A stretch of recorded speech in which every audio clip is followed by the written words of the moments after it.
So, hi guys, dahil hindi pa ako makatulog. So, kwentuhan ko muna kayo. So, karamihan hindi ito alam ng mga lalaki. Diba? Oy, hindi porket. Ano ba to? Ayan, okay. Uy, nalang. Sorry guys, nalang. Wait lang. Yan, good na. Kwentuhan tayo. Pasensya na kayo sa background ha.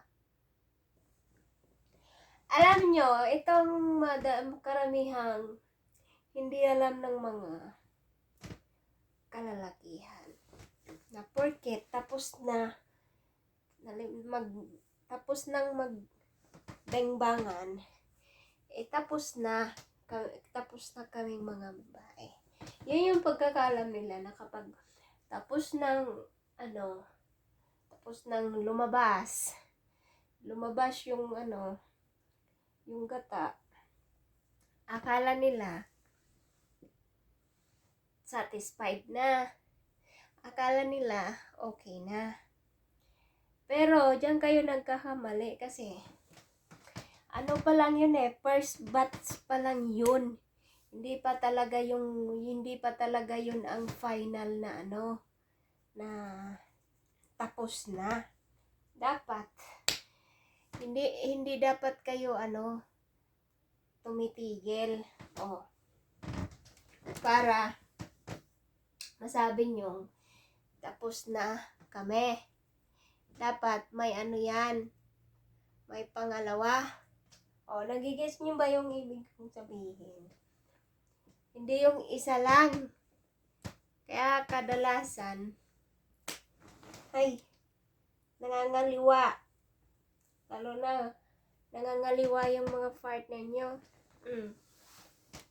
Kasi nga hindi nyo na hindi nyo napapasaya. Kasi isa lang tapos na agad kayo. Diba? Hindi ganun yun, boys. Sasabihin, ma'am, ginalingan ko naman, pero bakit ako iniwan? Talaga, ginalingan mo talaga? Sigurado ka? Di ako naniniwala dyan. Ang ginalingan mo, kaya ka iniwan. Nakulangan yun sa recipe. Nakulangan sa recipe mo. Kaya naghanap ng iba. Kaya, kung di kayo iwan, lalo na kung alam nyo, yung partner nyo ay mahilig sa bembang,